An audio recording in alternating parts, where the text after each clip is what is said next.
मराठवाड्यातल्या या शेतकऱ्यांवरती एकानंतर एक संकट येतं. कधी दुष्काळ आहे, कधी गारपीट आहे, कधी पूर आहे, कधी महापूर आहे.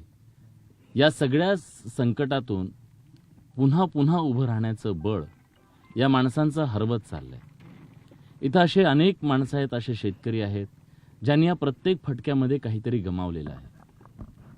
या गावचा कारभारी म्हणून वावरलेले एक शेतकरी या शेतीच्या संकटापुढे किती हतबल झालेत हे मी तुम्हाला सांगणार आहे.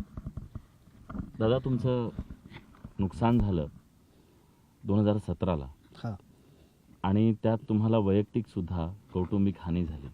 काय झालं होतं?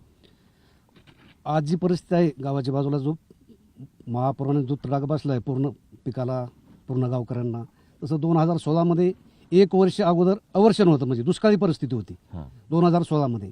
आणि 2017ला अतिवृष्टीचा फटका. मग 2 वर्ष पूर्ण दोन्ही बाजूने संकट समजा शेतीवर. आमचा मुख्य व्यवसाय माझा शेतीचा आहे. मी या गावाचा लोकप्रतिनिधी, सरपंच म्हणून 10 वर्ष काम केले, सोसायटीचा लोकप्रतिनिधी होतो, म्हणजे सामाजिक कार्यामध्ये आज पण आहे अग्रेशिव.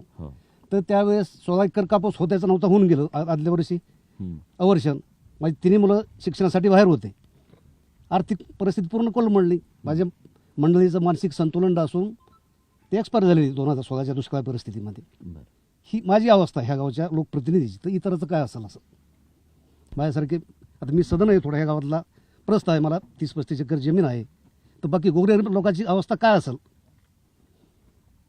किती भूल काय बघा. हा, 7 वर्षापूर्वी हा माझा वैयक्तिक जीवनाशी फटका पाहिजे. त्यातून मी आज या गावातला सगळ्यात सधन, या गावातला कारभारी आज एवढा हतबल असेल तर विचार करा, ज्या माणसांचं काहीच नाहीये, जी माणसं अल्पभूधारक आहेत, जी मोलमजुरी करत असतील, जी माणसं आपल्या एवढ्याशा शेतीमध्ये जगत असतील, त्या माणसांचं काय झालं असेल या निसर्गाच्या प्रकोपाच्या पुढे.